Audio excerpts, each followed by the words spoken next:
Listo, Hilary. Bueno, iniciamos grabación. Un saludo muy especial y una cordial bienvenida a todos los que hoy se conectan en esta cátedra abierta organizada por la Facultad de Ciencias de la Educación, Sociales y Humanas, el programa de comunicación digital, el programa de comunicación social y el semillero de investigación comunicación digital de la Universidad Católica del Norte. El conversatorio que tendremos a continuación tiene como tema principal las relaciones públicas en la era digital. Tiene una duración aproximada de 45 a 60 minutos y la reunión está siendo grabada como evidencia de la actividad. La grabación será compartida en el canal de YouTube de la Universidad Católica del Norte.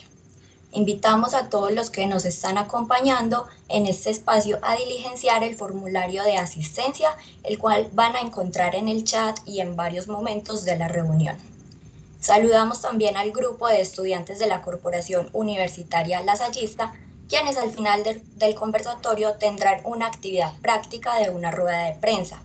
Los dos estudiantes del curso de Periodismo Informativo 3 les preguntarán a nuestros 3 penalistas.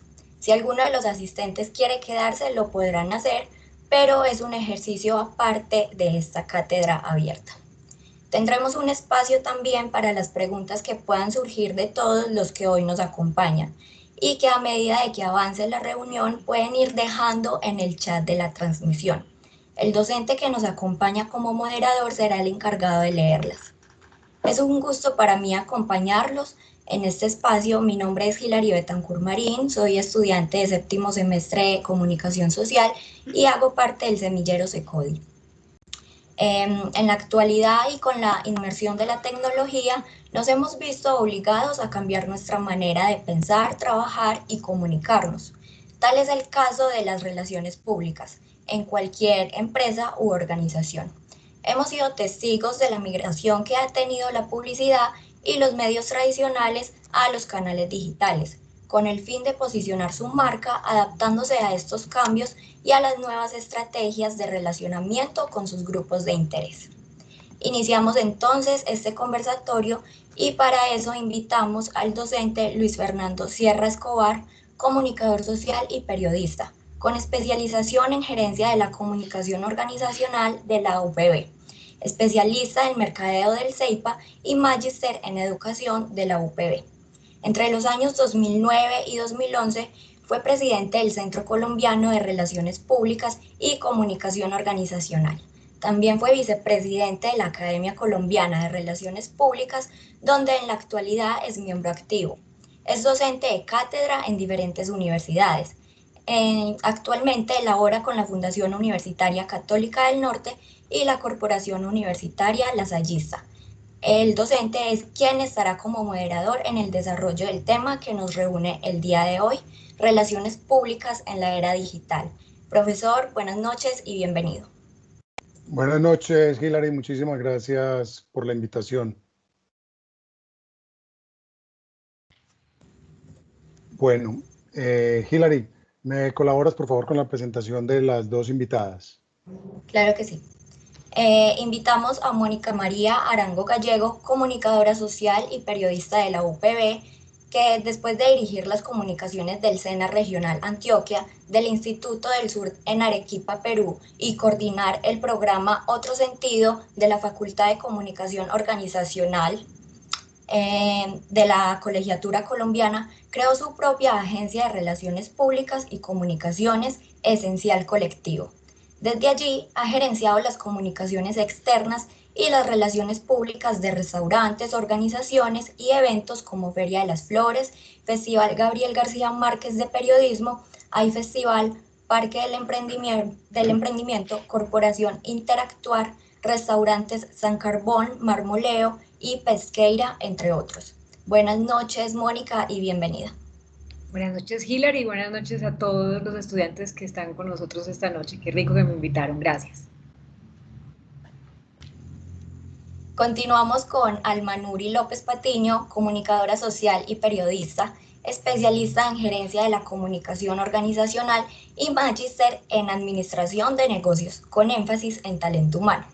Experiencia profesional de más de 20 años en cargos directivos.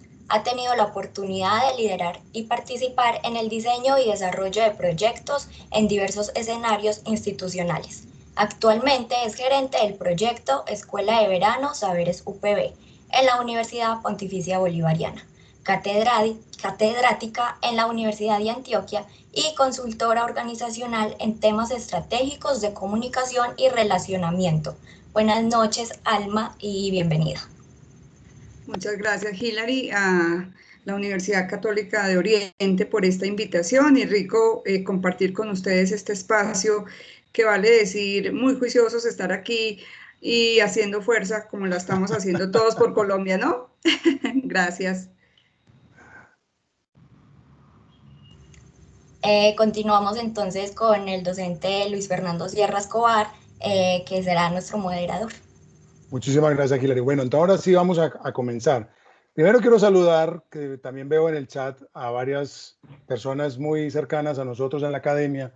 Está la decana del Politécnico Colombiano, Jaime César Cadavid, en el programa de comunicación, o de la Facultad de Comunicación Audiovisual. Estamos hablando de la comunicadora Lina María Roldán. Está también Néstor y varios de los compañeros, Néstor Velázquez, que también hacen parte de la Academia Colombiana de Relaciones Públicas. Y este es un encuentro de amigos, este es un encuentro donde no hay guiones, donde no hay libretos, donde lo que vamos a hacer es aprovechar la experiencia que tienen tanto Alma como Mónica y vamos a empezar a conversar. Y lo vamos a dividir como en 3 momentos, llamémoslo así. La primera parte vamos a hablar muy a grandes rasgos de esa historia de las relaciones públicas, de cómo, sin llamarse relaciones públicas, la humanidad ha utilizado un mecanismo similar y siempre han empezado a hacer que la información, los contactos y las empresas y las personas se relacionen entre sí. Entonces vamos a hablar un poquitico de esa historia. Vamos a hablar también de cómo ya oficialmente relaciones públicas y principalmente en Estados Unidos, todo lo que tiene que ver con el relacionamiento, con cómo mejorar la imagen y la presencia de nuestros públicos y de las empresas frente a nuestros públicos. Y después, el motivo por el que nos invitamos, que es precisamente donde vamos a hablar mucho más rato, y es la era digital. Las relaciones públicas en la era digital, y ahí vamos a poner varios puntos sobre las IES, como se dice popularmente, y vamos a tratar también de analizar toda la problemática, porque hay cosas buenas, hay cosas malas, y vamos a tratar de analizar como todas esas miradas y todos esos elementos que tienen los relacionistas, las redes sociales, las nuevas tecnologías, etc. Entonces, bueno, le decía ahorita antes de que iniciáramos, hacía el comentario con Mónica. Yo a Mónica y a Alma, pues somos parte de la Academia Colombiana de Relaciones Públicas, somos enamorados de todo este mundo, nos conocemos hace muchos años y tengo el gusto de ser su amigo. Y no las trato como Mónica, sino como Moniquilla, como Almilla. Entonces, yo tengo todavía, y yo creo que yo soy muy achapado a la antigua. ¿Cómo? Que por favor sería así. Es que eso es lo que yo les iba a decir, que yo soy un poquito achapado a la antigua, porque para mí el trato sigue siendo como muy preferencial y yo decir Moniquilla todavía siento como que no, aunque los nuevos profesionales y los millennials están tratando de cambiar un poquito como todos esos formalismos. Y yo debo acostumbrarme un poquito. Una cerveza y nos trata de Moniquilla. No, ahí sí no lo dude, ahí sí no lo dude. Entonces, bueno, vamos a mirar a ver cómo nos va. Ya de todas formas quería hacer ese comentario porque es importante como tenerlo presente. Bueno, Mónica, Alma, ustedes saben que este tema de las relaciones públicas se viene hablando desde hace muchísimos años. Y se viene hablando desde muchísimos años, no porque, como lo decía al principio, se conozca como relaciones públicas, sino porque los prehistóricos, en la época prehistórica, empezaron a tratar de convencer a la competencia. ¿Quién era la competencia? Si yo sabía hacer pieles y el otro empezaba a hacer pieles, entonces yo empezaba a mejorar los procesos para que él me comprara a mí y no le comprara al tradicional. Entonces, de alguna manera se empezaron esos primeros pinitos de relaciones públicas.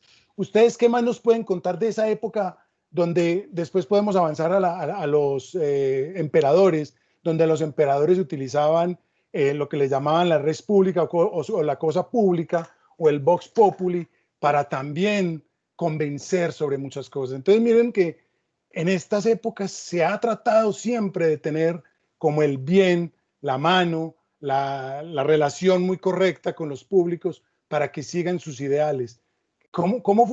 ¿Qué podemos traer en este momento a colación de esas épocas, de la prehispánica, de la época de las cavernas, la época ya en la época más o menos 1500, 1600, donde los emperadores empezaron a utilizar herramientas que hoy conocemos como relaciones públicas? Alma. Bueno, empezó difícil Moni, ¿sí o no? Pues él nos dijo que el historia. Sí, sí. La vuelta. Sí, realmente la ventaja es que nosotros estamos muy jóvenes, entonces tendremos que ir al tema de los libros, pues Fernando, cierto, sí, o sea, eso no me tocó a mí, mentiras. A ver, Fernando y todos los participantes y asistentes, pues yo creo que más que hacer referencia a un momento histórico como tal, pudiera decir que las relaciones públicas en esos diferentes momentos de la humanidad lo que han evidenciado es una necesidad de estar con el otro, es decir, de tener un encuentro con el otro, de generar un reconocimiento hacia ese otro que me significa y le da sentido a algo en lo cual yo estoy. En ese sentido, pues esos distintos momentos de la humanidad lo que han llevado es a que se generen a partir de esos contextos, de esos momentos y de esas situaciones, esa forma de entender que la relación está mediada por ese encuentro, por esa palabra, por ese gesto y por esa actitud que lo que siempre he buscado como a lo largo de esos distintos momentos históricos es lograr una favorabilidad y unas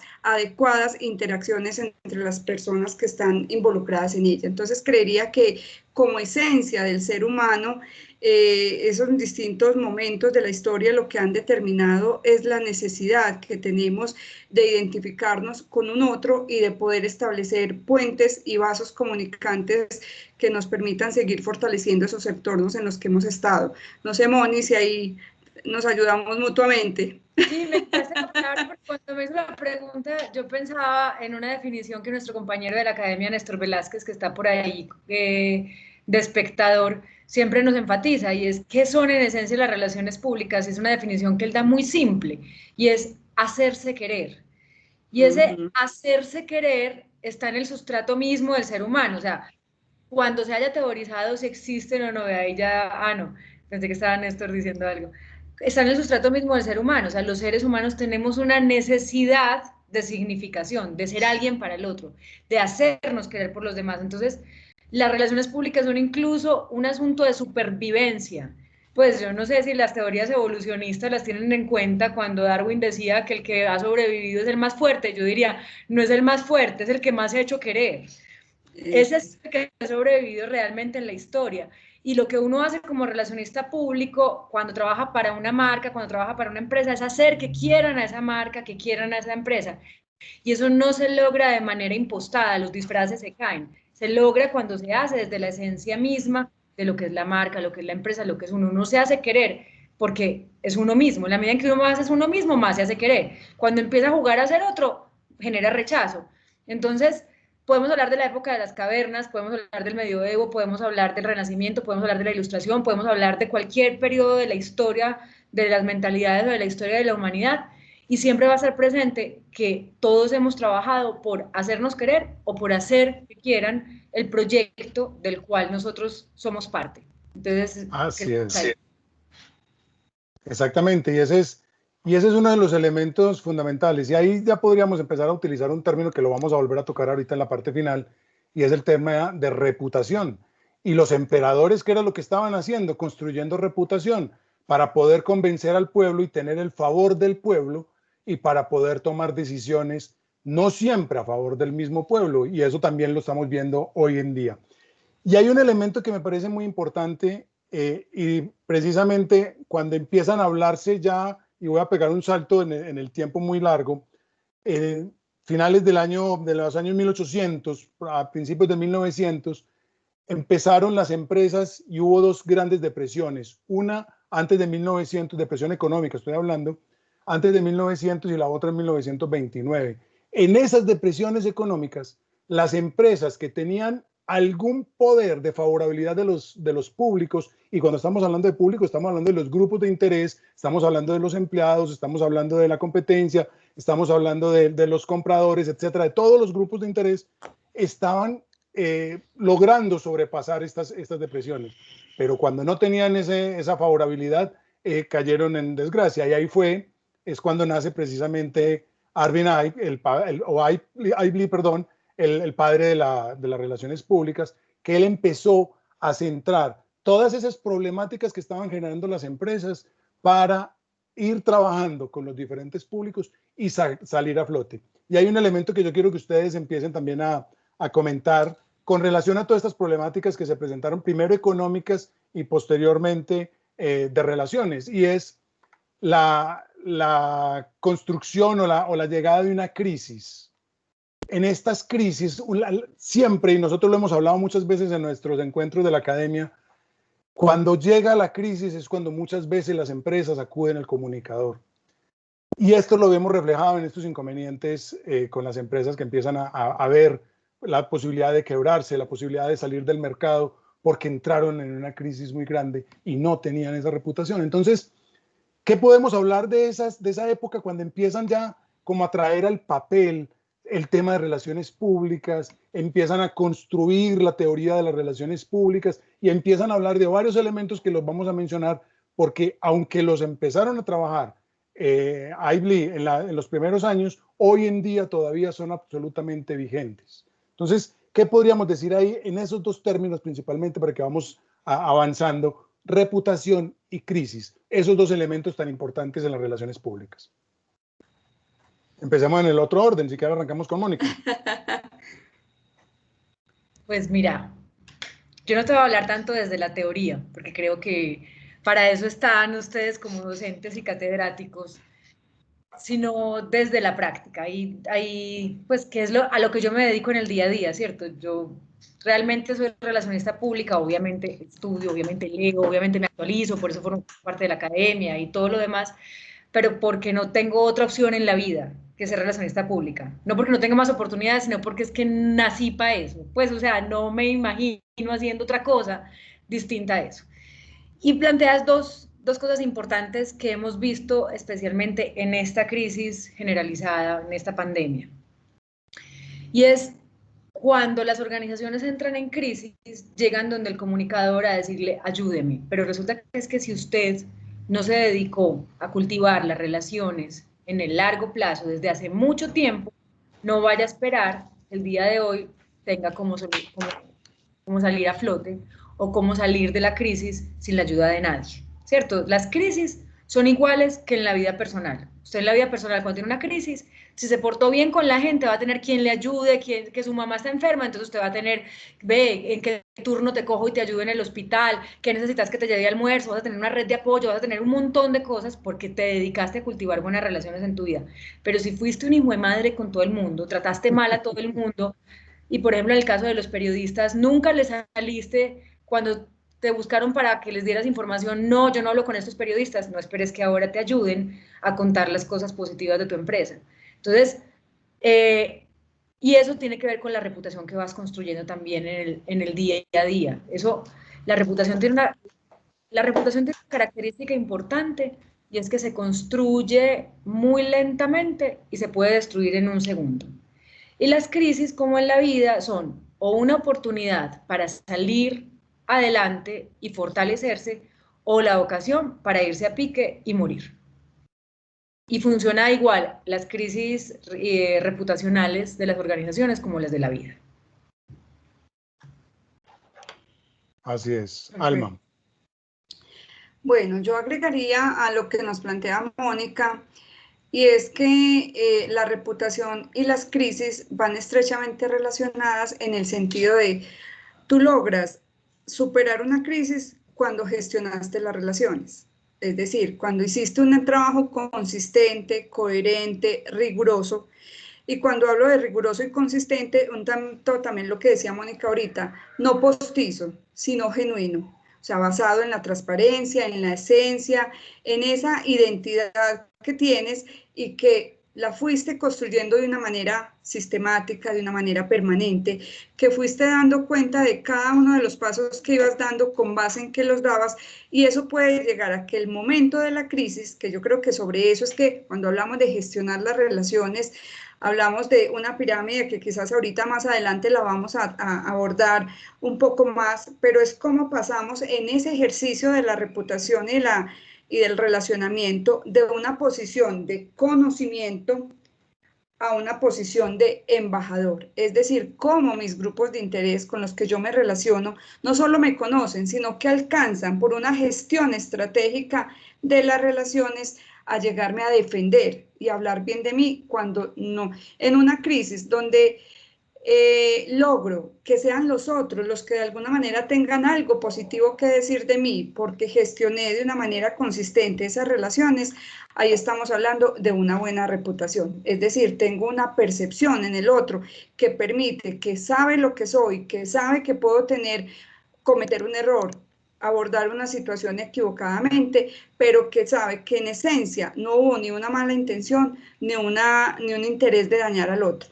¿Y eso cómo se hace? Gestionando estratégicamente las relaciones. Entonces, por eso ahí, cuando nosotros hoy, y lo decía también Mónica, hablamos de una pandemia y de una crisis, porque hoy, en medio de la situación tan compleja, desde lo económico, desde lo social, desde lo político y desde el componente ya específico de la salud, tenemos tantas situaciones complejas, cómo salir adelante en esas situaciones, y lo hemos vivido. O sea, ¿por qué hoy nosotros somos solidarios con nosotros mismos? Porque de alguna manera entendemos que hay un país que tiene que salir adelante. Y cuando vemos un presidente de la República, por más de un periodo ya largo, yo creo que exagerado, de estar saliendo a contarnos, porque todos nos volcamos a estar ahí, independiente de que tuviéramos una mirada de un país, de política o no, es porque hay algo mucho mayor, que es esa relación genuina que debe existir entre nosotros, la que nos ha llevado a que venga, juntos superemos la crisis. A eso es a lo que debe apuntar una organización,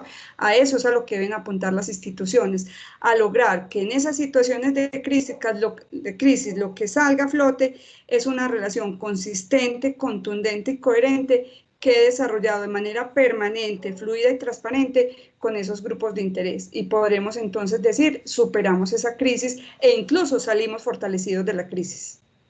Hay dos elementos que hemos estudiado cuando estamos en clase de relaciones públicas que quiero, ustedes saben que aquí hay muchos estudiantes y que me gusta también contarles a ellos un poquito toda esta historia. Y son precisamente con IBLI, es cuando se empieza a hablar del tema de relaciones públicas. El primero fue antes de que Estados Unidos ingresara a la Primera Guerra Mundial, cómo el presidente Wilson organizó lo que se llamó el Comité de los 12 Sabios. Y precisamente orientados por IBLI, empezaron a convencer al pueblo norteamericano que debían entrar a la guerra y que debían estar allí. ¿Y cómo lo hicieron? A través de acciones de relaciones públicas, apoyados con publicidad, apoyados con mensajes, apoyados con discursos, apoyados de diferentes maneras para estar hablando con ellos, y les hablaban al oído y los convencieron precisamente de que Estados Unidos debía entrar a la Primera Guerra Mundial. Y el otro caso que siempre nos cuentan en las clases y que es muy diciente, y ahí es donde nosotros empezamos a tomar algunos elementos. Y yo pienso que esos elementos los tenemos que aplicar, y no solamente se aplicaban antes, sino que los tenemos que seguir aplicando todavía hoy en día. Y es cuando hubo un accidente ferroviario en Estados Unidos y IBLI lo contrataron precisamente para que tratara de solventar un poquito esta situación. Lo primero que él hizo fue reunir los periodistas. Ustedes mencionaban ese público tan importante para todos y tan fundamental en los procesos. Hace poco, haciendo un pequeño paréntesis, estábamos en una cátedra, en una reunión también con la sala de ceremonial del protocolo, donde hablaban de periodismo y hablaban de las ruedas de prensa. Y hablaban precisamente que muchas veces esas salas de prensa han pasado como a segundo plano porque nos hemos olvidado del periodismo tradicional. Pero eso es un paréntesis que ahorita volvemos a retomar. Entonces les decía que ¿qué fue lo primero que hizo IBLI? Ponerle honestidad, ética y mostrar exactamente la situación de lo que estaba ocurriendo. No taparon información, ellos permanentemente estuvieron mostrando lo que ocurría. ¿Y qué fue lo primero que hicieron? Llevar un grupo de periodistas al sitio del siniestro para que de primera mano ellos vieran lo que había ocurrido y vieran cuál había sido la situación. Entonces, eso es lo que nosotros tenemos que hacer en las empresas, ser honestos y construir con los mismos grupos de interés la imagen, la reputación de la organización. para que estos mismos públicos sean los que nos ayuden a salir a flote. Voy a dar un brinco ya muy largo para que hablemos un poquito de cómo nace, haciéndole un honor al Centro Colombiano de Relaciones Públicas, que entre otras cosas, Centro Colombiano de Relaciones Públicas, que nació en 1963, le otorgó a Mónica un premio en la última versión con el programa que ella tiene de Entre Medios.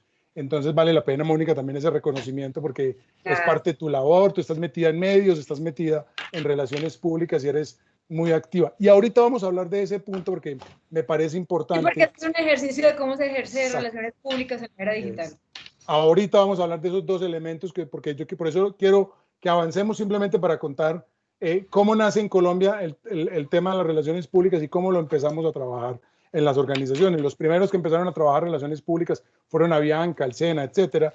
¿Y de dónde llegó? Samper Géneco fue el que trajo las relaciones públicas a Colombia. ¿De dónde lo trajo? De México. Y de México empezaron precisamente a irradiar a toda Latinoamérica y hoy tenemos lo que son las relaciones públicas. Aquí, no sé si está conectado, me hablaba el jefe de investigación, pues nos decía que uno de los temas que nosotros teníamos que trabajar era actualizar un poquito la bibliografía de relaciones públicas. Y ese es uno de los grandes, y aquí que está también el coordinador de comunicación y periodismo de la Corporación Universitaria Lasallista, también un saludo para Carlos Vázquez. Carlos sabe que la teoría que existe en el tema de relaciones públicas es más o menos de la época de cuando nació el Centro Colombiano de Relaciones Públicas. Muy poco se ha escrito o no tantos libros. El último que escribió un libro fue precisamente Humberto López, creador del Centro Colombiano de Relaciones Públicas.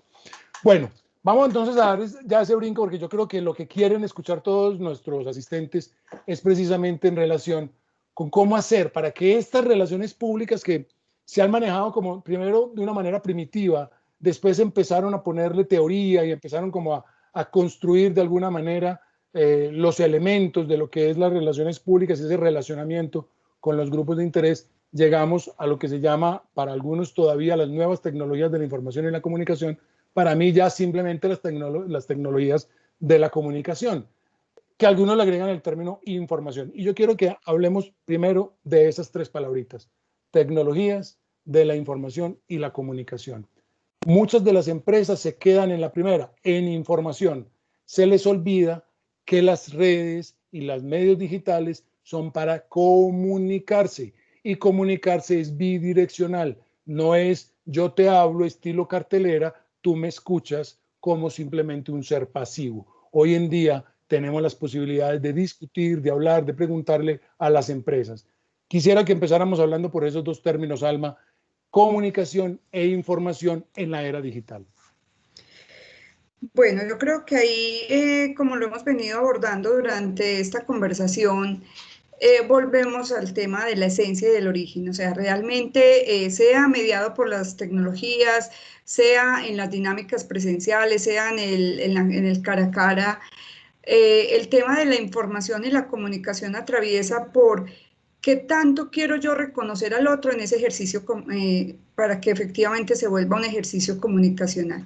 Si yo como organización lo que quiero es dar cuenta de lo que hago, pues efectivamente entenderé la tecnología como ese medio para informar lo que hago, pero realmente hay poco interés y poca claridad en la estrategia de conversar con el otro. Yo creo que ahí es donde entendemos claramente la diferencia entre comunicar e informar y es la comunicación me permite ese ejercicio dialógico donde yo esté dispuesta y hoy, ese yo creo que es el gran reto, pues cuando digo hoy es en los últimos tiempos, de usar la tecnología como ese medio para conectarme con el otro, es entender que incluso parte de todo el boom y de todo el impacto que hoy entendemos existe desde la tecnología, es porque cuando la organización no está preparada para comunicarse usando la tecnología, sino creyendo que es un ejercicio simplemente pasivo, donde doy cuenta de, pero no donde me intereso en el otro, cómo me está entendiendo y de qué manera está elaborando mi mensaje, es que se pueden generar las situaciones que se han generado. Esto para decir que la tecnología lo que pretende hacer es ese medio que hoy nos facilita las cosas, pero si no hay una esencia fuerte y un propósito estratégico, un foco claro de qué es lo que yo, en lo que me quiero comunicar con mis grupos de interés y con mis públicos, ahí la tecnología, y como tú dices, lo vamos a ver un poco más adelante, y Mónica en la experiencia amplia que tiene en el manejo digital y de tecnología, de comunicaciones en la tecnología, lo va a ver. ¿Por qué hoy hace tanto ruido la tecnología? Si no hay una estrategia de comunicaciones que efectivamente lleve a eso, a generar un punto de encuentro, un momento común con el otro que me permita generar interacción. Y creo yo que ahí es donde ha estado el gran quick del tema de la información y la comunicación llevada o mediada por la tecnología. Completamente de acuerdo con Alma, pues es decir, si lo sintetizo bien y si lo escucho bien, la esencia sigue siendo la misma, y es comunicarnos, y es encontrarnos, y es conversar. Digamos que la tecnología, sea nueva, sea más vieja, sea más nueva, sea lo último en guarachas, siempre va a ser una herramienta que me va a ayudar a lograr ese objetivo. Por eso hoy en día, cuando hablamos, por ejemplo, de los influenciadores digitales que se convirtieron en unos de los grandes aliados o destructores, cada uno a su manera, de las comunicaciones y de las relaciones públicas, hablamos de el engagement, que es el enganche que se tiene de ese influenciador con su público, que es, o sea, cuando uno va a hacer una estrategia de comunicación a través de influenciadores o de, sí, de influenciadores digitales, más que fijarse hoy en día en cuántos seguidores tiene o cuántos likes le dan a un post en Instagram, se fija en su engagement, se fija en cuánto conversan, cuánto genera en la comunicación. Entonces yo creo que pasamos de una era en la que había, como tú dices, información. Yo soy una organización que informo a una audiencia sobre algo y yo no sé qué pasó con esa información. Pasamos a un proceso de participación en el que yo ya empiezo a interactuar con el usuario. Entonces empezaron a salir las intranets, y ya no era la cartelera informativa, sino la intranet donde comunicábamos, a llegar a un momento en el que ahora lo más importante, incluso que informar, es escuchar. Y en la medida en que más abra canales de escucha, puedo realmente leer a ese público en sus necesidades. Y yo vuelvo y hago el símil con la vida cotidiana. Y, por ejemplo, eso pasa en las familias. Pasamos de unos papás, de unas familias impositivas, de un papá que ponía las reglas, a papás que conversaban con sus hijos, y ya esto se fue para el otro lado, pues ya son los hijos los que ponen las condiciones. No es el caso Lo dice la voz de la experiencia. No, oiga, yo todavía estoy chapada a la antigua, a mí no. Yo todavía estoy en la conversación con el libro en la imposición, pero tampoco a que él ponga las reglas, pues. Sin embargo, sí en la era digital sí hay un gran componente de escucha, pero volviendo al símil, sí, es un gran componente de escucha, pero no un componente de imposición, ¿cierto? Siempre cada organización estará en el derecho de poner las reglas, ¿cierto? Entonces, no sé, a mí me gusta mucho ilustrar con ejemplos, porque creo que como estudiantes nos gusta mucho venir y eso como lo haces en la vida cotidiana. Entonces los pongo como con ejemplos muy claros. Yo manejo las relaciones públicas en este momento de 3 restaurantes: Pesqueira, Marmoleo y Piqueo. Y dentro de nuestra estrategia de relaciones públicas con influenciadores está buscar influenciadores digitales que nos ayuden a contarle a los públicos de interés 3 cosas. La primera, en este momento, protocolos de bioseguridad. Vayan a nuestros restaurantes tranquilos y generemos confianza que aquí los estamos cuidando. Segundo, nuestra gastronomía es deliciosa. Y tercero, nuestra experiencia es única. Entonces, yo lo que hago es buscar en el mundo digital influenciadores, no solo gastronómicos, sino de estilo de vida y no sé qué. Entonces, primero, no me fijo en realmente cuántos seguidores tienen, porque yo me puedo ir a ver a Aura Cristina Gaynor, que tiene 400,000 y pico de seguidores, pero ¿para qué buscan a Aura Cristina Gaynor? Para verla en bikini, para decirlo bien, pues, bien bonito. No me interesa, puede que ella me interese para otro tipo de cosas, pero no para comunicar lo que quiero comunicar a este público. No estoy diciendo pues que lo que ella haga esté mal, porque además me parece una mujer encantadora y no es nada, sino para el público de los restaurantes, no me interesa. Prefiero buscar lo que llamamos microinfluenciadores, que son personas que tienen entre 2,000 y 5,000 seguidores, pero que ponen un post y, güey madre, todo el mundo, ay, qué rico, yo quiero ir a Marmoleo, sí, me sueño con un pescado de Pesqueira, y ese me va a llevar a 5, 6, 7 personas que vayan y coman allá, y los otros me llevan a los otros y los otros a los otros. ¿Por qué? Porque la tecnología en ese caso está ayudando realmente a la participación y a la escucha. Entonces ya es otra forma muy distinta de hacer relaciones públicas. Acabaste de tocar un tema bastante importante. Yo me voy a volver como el viejito del paseo y como el histórico, pero ¿qué eran los influenciadores antes? Es que el término Es que influenciador puede que... a vos te tocó. Sí, Sí, cuando uno lo vive. Claro. Yo soy nativa, vos sos migrante, yo soy nativa. Yo tengo, entonces yo les quería decir que los influenciadores siempre han existido.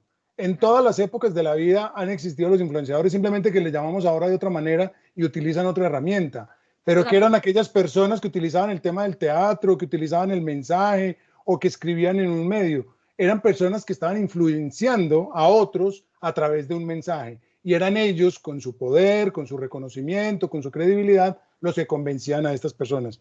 Pero a propósito de ese tema, ya que arrancamos con los influenciadores, decías una cosa muy importante, Mónica, y es, no es el número de seguidores que tenga ese influencer, sino el impacto que tengan, porque es que muchas veces los siguen por la fama y no por lo que dicen, y uno debe buscar. Los compran seguidores.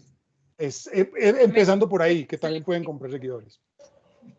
Eso me recuerda a un político que compró un montón de seguidores y me mostraba que tenía 12,000 seguidores en Twitter y me decía que con eso iba a llegar al Consejo de Medellín. Necesitaba 4,000 votos. Y yo le dije, esos 12,000 son 12,000 votos. Y me dijo, no, pero por ahí 7,000. Y cuando miro la base de datos eran de Portugal, de Brasil, eran de otro país y hacían parte de eso. Entonces, el problema no es el número, el problema es la calidad.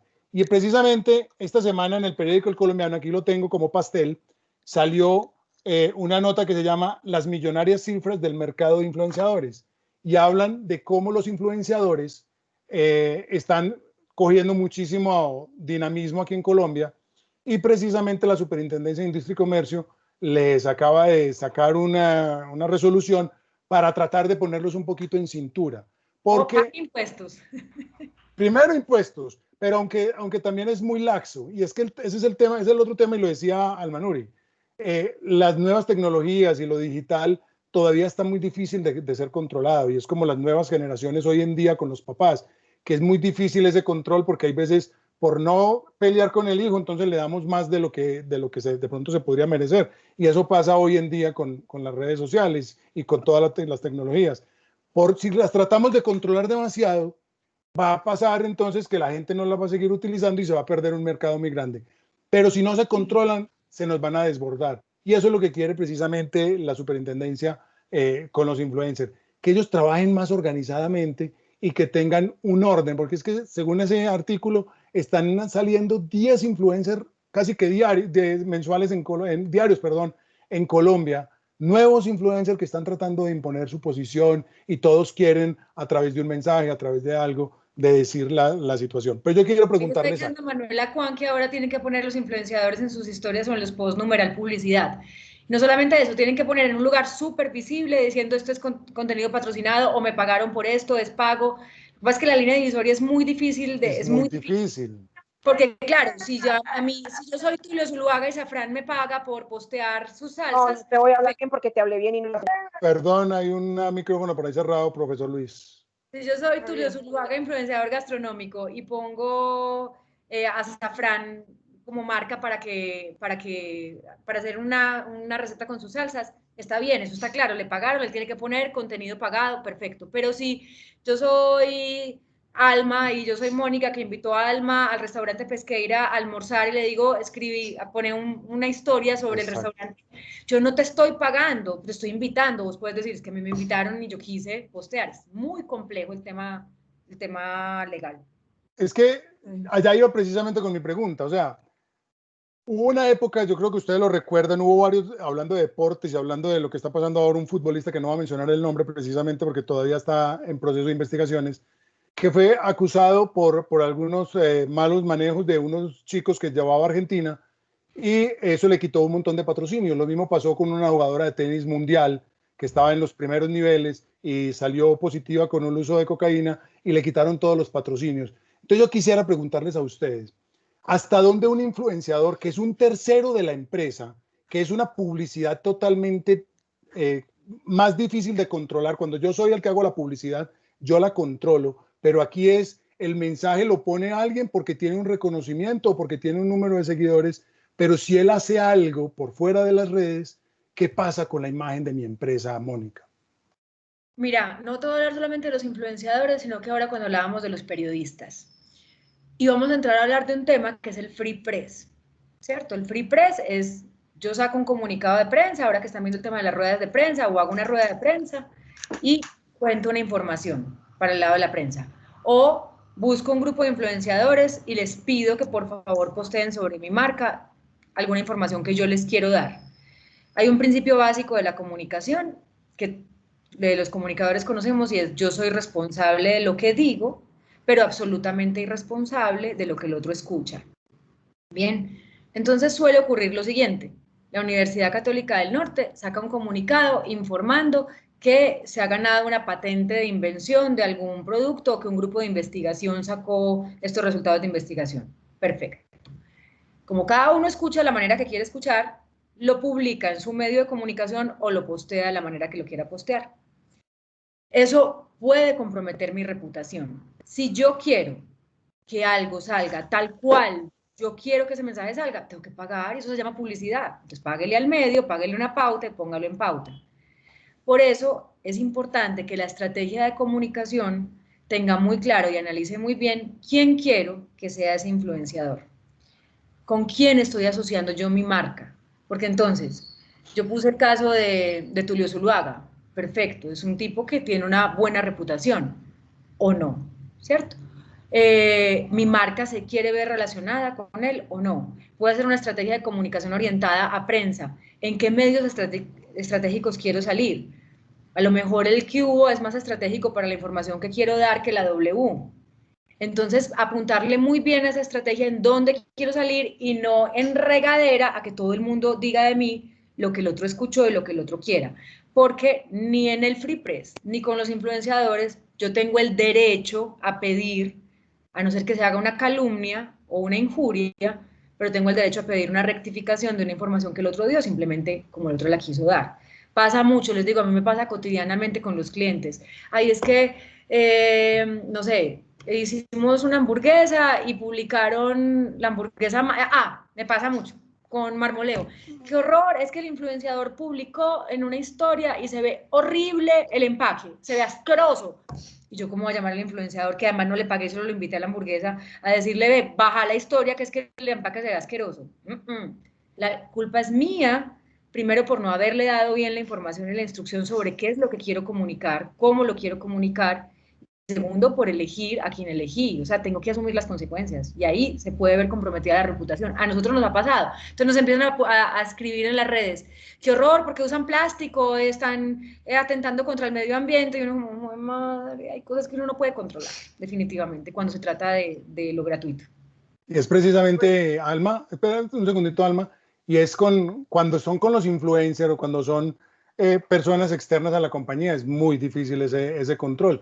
Y yo iba precisamente con algo, Alma, tú que trabajas en la Escuela de Verano de Bolivariana, que la estás gerenciando y que trabajas muchas estrategias, de pronto llamémoslo, y no sé si me equivoco, más tradicionales que de pronto digitales, pero que tienen igual alguna incidencia en las redes.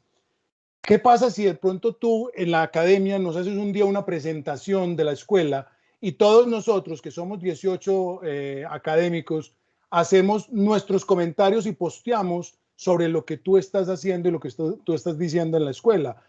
No somos influencers, ni tú nos estás pagando, pero te estamos ayudando a promocionar una labor que están cumpliendo en Bolivariana. Entonces, quisiera que entráramos a ese mundo del influencer como tradicional, que no es el que maneja Mónica, sino que son como los amigos, que son las redes, y precisamente quería hacer ese comentario, las redes sociales son para eso. Yo les digo siempre a mis estudiantes cuando los pongo a hacer una campaña en redes, el primero que tiene que darle me gusta a esa campaña es usted. O sea, porque es que usted crea la campaña y ni siquiera usted le da me gusta. ¿Cómo va a ser para que se multiplique? Entonces los amigos le damos campaña. Yo veo un post de Mónica, así sea con el niño o profesional, y yo le pongo un me gusta y eso lo va multiplicando. Y eso mismo pasa en tu labor de la Escuela de Verano. Exacto. Alma. Sí, incluso ahí pues me da mucho pie para conectarlo, porque ahorita que Mónica decía el tema del Free Press y el cuidado que yo tengo que tener con este asunto, porque al menos cuando yo pago puedo controlar.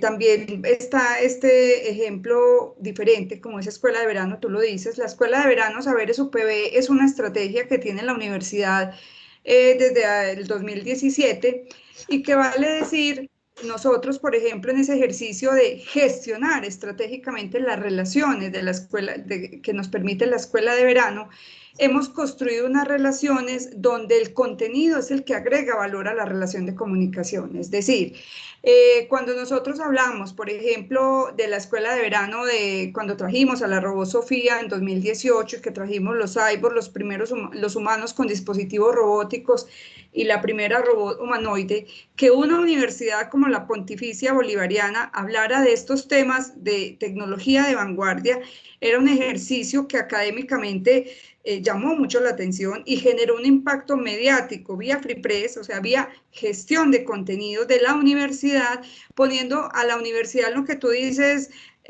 Luis Fernando, en todas las redes de las personas que participaron. Tuvimos más de 50.000 personas impactadas en los eventos que hicimos de esa escuela de verano 2018. Y ahí yo no tenía el control de las 50.000 personas qué tipo de me gusta le iban a dar a lo que vieron con la robot Sofía.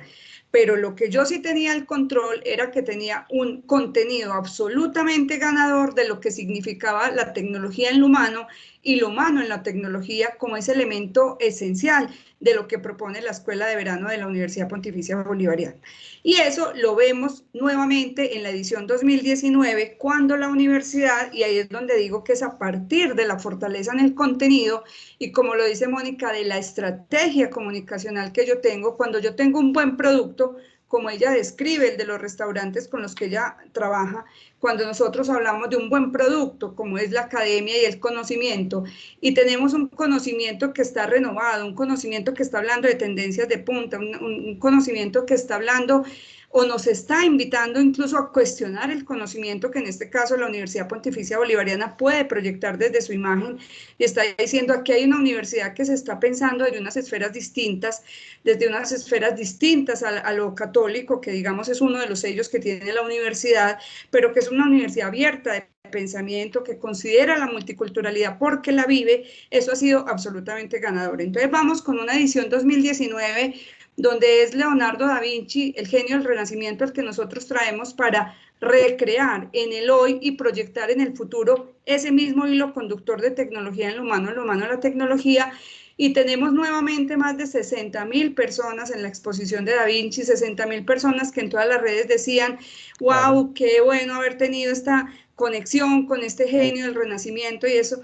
Esto para decir que, por ejemplo, en ese tema del Free Press, vía los contenidos, la relación que nosotros hemos construido desde la escuela de verano, por ejemplo, con los medios de comunicación, como hoy pues lo debo decir, El Colombiano, Teleantioquia, para esta edición 2020, que vale decir muy cordialmente invitado, la vamos a hacer en modalidad virtual ahorita en el mes de noviembre. Tendremos a una Marta Nussbaum, esa va a ser mi influencer en la escuela de verano. Claro. Entonces, ahí...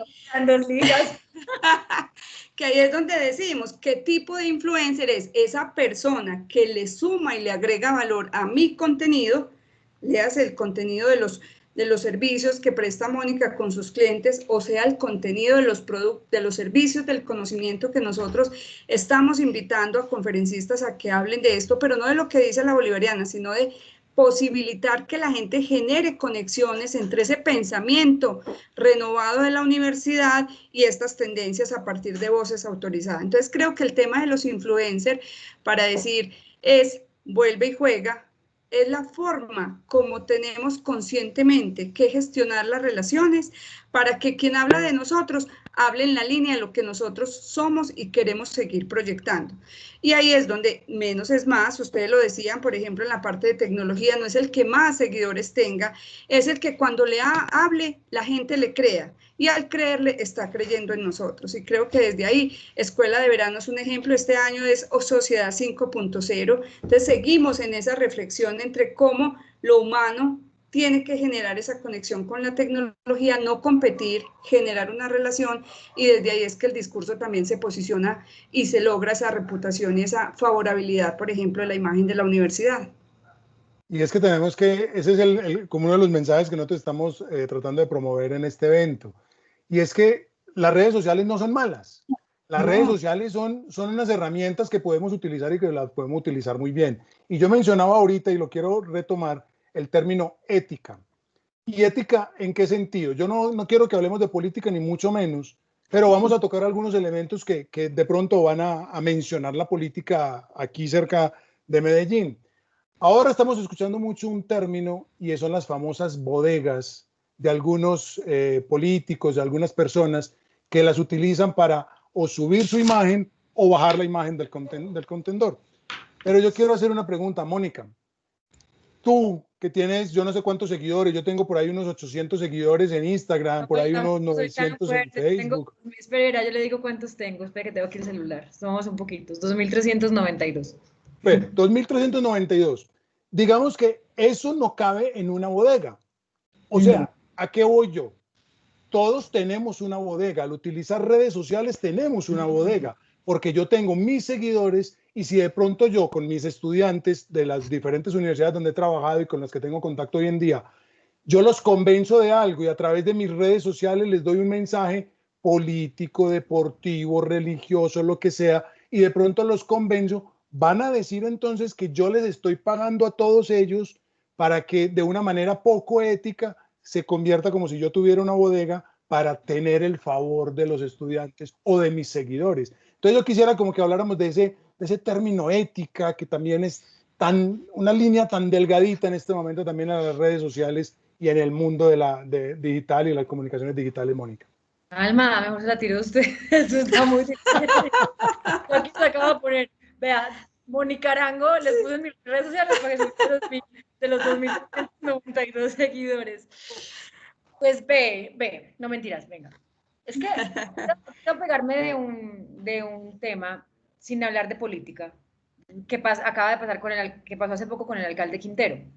Salió un escándalo entre muchos, pues porque cada semana sale uno distinto, una agenda de medios distinta con escándalos distintos, no sé si esa sea parte de su estrategia, creo que sí, pero no me voy a meter en el tema político, sino que una de las cosas que le sacaron, digamos, como escándalo, es que había contratado una agencia de monitoreo de redes para que le dijeran quiénes son las personas que están hablando mal o bien de él y tenían stalkeados a muchas personas. Se generó el debate sobre si eso se debe o no se debe hacer. Y en el mundo de las relaciones públicas, de quienes manejamos relaciones con prensa, habitual y tradicionalmente, siempre hacemos un contrato con las agencias de monitoreos de medios. Claro.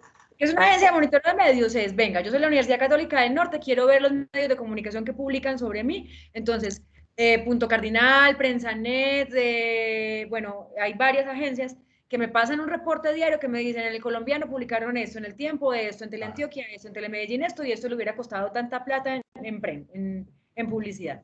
Esa es la medición del Free Press. Claro, cuando entramos a la era digital, entonces se generan las agencias de monitoreo de redes. Y así como las agencias de monitoreo de medios generan alertas que le llegan a Alma como directora de comunicaciones de su proyecto, que le llegan al decano, que le llegan a la directora de comunicaciones diciendo, pilas, hablaron mal de usted, ¿cierto? Entonces, cuando hablan mal de usted, para que usted pueda reaccionar rápidamente. Yo a eso no le veo ningún problema ético, ¿cierto? Ahí no hay ningún problema ético cuando yo hago, que incluso Google me da la herramienta de tener las alertas, incluso puedo hacer seguimiento de hashtags para yo ver qué están diciendo de mi marca, de mi empresa, y hago el seguimiento para poder reaccionar rápidamente frente a una posible crisis reputacional o para poder anunciar con bombos y platillos cuando algo bueno están hablando de mí, ¿cierto? Eso no tiene ningún problema. El problema ético y la línea divisoria chiquitica está en lo que tú dices. Entonces ya es cuando empiezo, que es lo que pasó incluso en el gobierno de Fico, que también le sacaron escándalos por lo mismo y que se usa mucho, especialmente en política, cuando empiezo a generar cuentas falsas para que falsos perfiles, cada vez que yo saco algo bueno, lo repliquen. Y cuando alguien habla algo malo, como yo no le puedo desde mi cuenta decir, ve hijo de madre, el otro sí lo dice y se generen peleas. Ahí ya se hay una línea ética muy compleja y que también hay un vacío legal para legislarlo, ¿cierto? Hay gente que o sea, yo he sido víctima de ataques de ese tipo. En algún momento de mi vida estuve obtuve un contrato con la alcaldía de Medellín y yo no sé a qué cura maté, porque había un contendor político detrás de mí. Cada cosa que yo ponía del proyecto era numeral, está, o sea, como dicen, insinuando que el contrato había sido mal adquirido, que yo estaba robando la plata, que no sé qué. Yo decía, ¡jue madre! ¿Pero quién es? O sea, me tocó ir hasta la fiscalía, que tiene ya una unidad digital, a decirle, venga, tenemos que averiguar quiénes son estas personas que me están calumniando, me están injuriando, están dañando mi reputación. Finalmente no le paré bolas, porque yo ya un bagajoso poco caso, y uno se defiende con hechos y con resultados y sale para adelante. Pero llegó un momento en el que esto estaba siendo invasivo, acusativos. Es que mira, ya hasta la fiscalía tiene unidad de delitos digitales.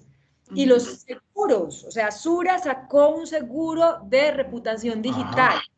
O sea, es muy teso. Cualquiera de nosotros, así como compra una póliza de salud, para que en caso de que a mí me pase algo, tenga una habitación particular y tenga un médico especialista rápido, tengo un seguro de reputación digital donde si me hacen un escándalo en redes sociales y me sacan mal parada por ahí o diciendo alguna palabrota mal dicha o alguna cosa, y por eso yo pierdo mi trabajo, entonces tengo un abogado, tenga un comunicador que me apoya y tenga unos meses de salario mientras vuelvo y consigo trabajo.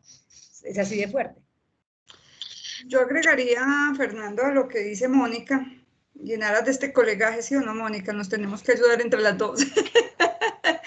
Es el tema, sí, el tema es que yo creo que hay que separar, una cosa es quién se identifica conmigo y otra cosa es el que se identifiquen conmigo por una imagen y por una gestión que yo he realizado a lo largo de la historia, digo la organización o la persona o el político, es distinto a decir que también ahí es un poquito lo que hay que medir, como lo dice Mónica, ese contraste, un poco como que todo lo del pobre robado. Entonces, si muchos hablan bien de mí, es que los compré, o sea, porque es que, ¿por qué tienen que hablar bien? O sea, no, o sea, realmente ahí es donde, o como también cuando hablan mal de mí, yo tengo, y vuelve ahí a salir algo que planteábamos ahorita, una escucha activa para leer en ese comentario negativo qué es lo que yo tengo que gestionar. Mónica lo decía ahorita de su ejemplo, terminé diciendo a un bagazo poco caso, o sea, soy tan consistente en mis actuaciones,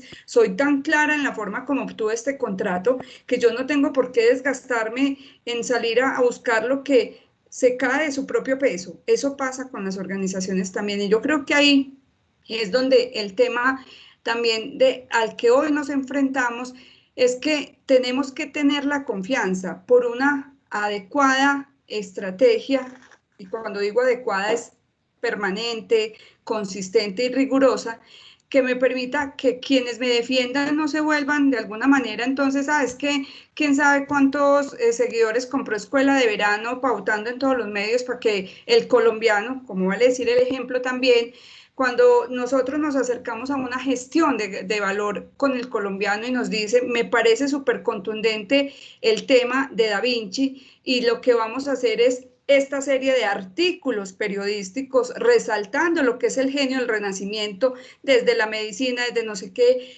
y finalmente en ese artículo salga, y esto nos va a permitir recrearlo la Universidad Pontificia Bolivariana en su escuela de verano, Saberes UPB, pero porque el contenido, y yo no pagué por eso, o sea, yo no porque el colombiano se identifique con la temática que tiene Escuela de Verano o el medio o un grupo de personas, significa que yo estoy haciendo una gestión inadecuada. Y ahí es donde lo que decía también Mónica, ser muy claros que mientras haya tranquilidad, transparencia en la forma como yo he logrado identidad en mis públicos y en mis grupos de interés, eso no tiene por qué hoy en los lenguajes modernos hablarse de bodegas. Una cosa es tener la claridad de qué he construido para que hablen bien de mí y cómo debo escuchar para aquellos que no están de acuerdo conmigo y me reorienten a ciertas. Creo que ahí es donde también está como ese asunto de no tenerle miedo a que crean que cuando hablan bien de uno es porque pagué y cuando hablan mal es porque estoy haciendo todo mal. No, yo creo que hay que medir el justo equilibrio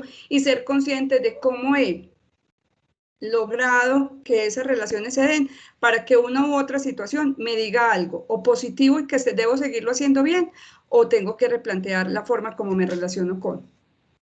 Exacto, es que el tema de los validadores siempre ha existido.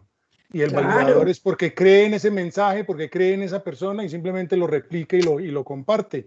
Y eso es lo que hacemos permanentemente. Todos lo hacemos. Y no solamente en las redes sociales.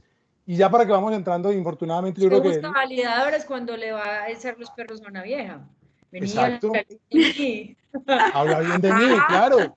sí, Claro, y uno se va, usted lo compró. le dice al amigo, claro, eso es lo mismo, uno Bueno, busca amigo, le va a validadores decir, para no, todo. no, Luis, usted no es recomendable, pelado, venga, no, yo de verdad no le voy a hacer eso a esa pelada. Exactamente, entonces decía que esos validadores se convierten en una estrategia ética y una estrategia que tiene que desarrollarse y que tiene que mantenerse. Infortunadamente yo diría que esta es la primera temporada, yo creo que aquí estaba pensando que hablemos con Natalia, yo creo que tendríamos que seguir haciendo unos eventos con la academia con alguna frecuencia y que sigamos hablando de relaciones públicas. Y aquí tenemos a Carlos Vázquez, que es también muy conocedor del tema. Tenemos a Lina, bueno, y a muchas personas que nos están acompañando que podemos manejar. Infortunadamente, como nos habíamos comprometido, iba a ser una hora, no encontré ninguna pregunta en el chat, por eso no interrumpí en ningún momento para transmitirla, pero yo quiero que cerremos brevemente. Les recuerdo que cuando terminemos esta primera parte vamos a pasar a una rueda de prensa con unas estudiantes de la Católica, perdón, de la Corporación Universitaria Lasallista para hacer un ejercicio académico también. Ustedes todos se pueden quedar, simplemente que en ese momento las preguntas las van a hacer las estudiantes de la corporación. Pero yo quisiera que ustedes me cerraran este primer ejercicio, este primer encuentro de colegaje, de amigos, de un tema que nos apasiona. Las relaciones públicas siempre las hemos encontrado que tienen diversos intangibles. Tienen identidad, filosofía de la organización, tienen cultura, tienen imagen y tienen reputación, como lo habíamos hablado ahorita. Hoy tenemos un elemento diferente, pero esos, un canal mejor, un canal diferente o un canal nuevo para poder hacer todo el cumplimiento de todos estos intangibles. Pero todos son exactamente iguales de lo que era en la época a finales del siglo XVIII, XIX, XX y hoy en el XXI. Quisiera que cerráramos entonces cómo hacer para que esos intangibles, utilizando las nuevas tecnologías, sigan creciendo y se sigan desarrollando. Sigamos desarrollando ética, sigamos desarrollando reputación y sigamos construyendo empresas de bien, empresas que le ayuden a construir el país. Y todos somos validadores, pero le tenemos que construir el país. Entonces, cada una en una frase al final para que terminemos entonces esta primera parte. Yo creo que hay dos puntos. Bueno, uno, y que Alma lo dijo, o sea, finalmente nosotros desde las unidades de comunicación y relaciones públicas de las organizaciones, en la era digital somos antes que nada generadores de contenido. Tanto los influenciadores como los medios, como los públicos estratégicos están necesitando un contenido. Si ese contenido es ético, si la estrategia es ética. Y el segundo elemento sería, si la estrategia responde a la esencia de la organización, que fue lo que dije al principio, si no se pone disfraces, si no se pone a comprar a nadie, sino que lo hace legítimo por cumplir su propósito superior como organización, va a tener siempre una buena estrategia de relaciones públicas, va a tener siempre buen relacionamiento que le permita mantener su reputación y gestionar una eventual crisis en el momento en que venga. Perfecto. Antes de que haga el aporte Alma, no sé, pero me parece que sería como darle la oportunidad no solamente a las estudiantes de la corporación, sino enseguida, apenas termine Alma, si alguien quiere hacer una pregunta, solamente una pregunta para que cerremos esta primera parte del ejercicio y pasemos posteriormente a la rueda de prensa que vamos a hacer con las estudiantes de la corporación. Alma. Yo diría, Fernando, y todos los que nos acompañan, todavía no ha metido gol Colombia, ¿cierto? Bueno. No diga nada, que yo estoy grabando, ahorita lo voy a ver. Entonces, yo diría que hoy en esta era de lo digital y para seguir fortaleciendo este tema de los intangibles, lo que hay que trabajar es, les decía ahorita, de una pirámide sobre el tema del relacionamiento y es lograr que mis grupos de interés se vuelvan embajadores de mi organización. ¿Y qué significa ser embajadores?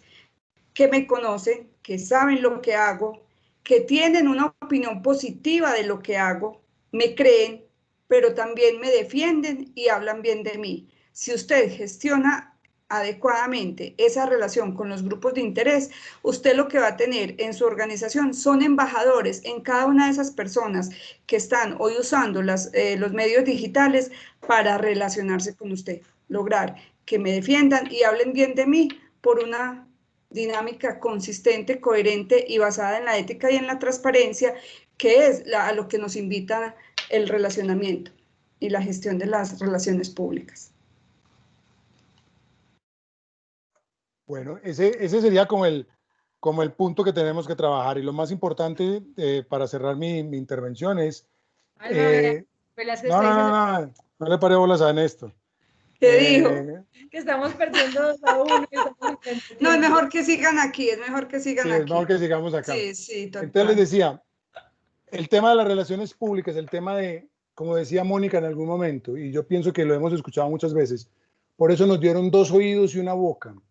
Tenemos que escuchar más de lo que hablamos y muchas veces utilizamos estos aparatos para hacer barbaridades, para hablar mal de una persona y destruimos la imagen de una persona en 5 minutos. Estudiantes, compañeros, docentes, un político, cualquier persona. Lo que tenemos que hacer en las redes sociales y en todas las tecnologías digitales es con ética, como también lo decían las compañeras, tenemos que construir un proceso de comunicación, un proceso de interacción y un proceso donde permanentemente estemos escuchando esas redes sociales. Y ahorita que estábamos hablando de monitorear, el que tenga redes sociales y no las monitorea, mejor que las apague, porque las necesitamos monitorearlas para responderlas. Hilary, con esto terminamos entonces esta primera parte.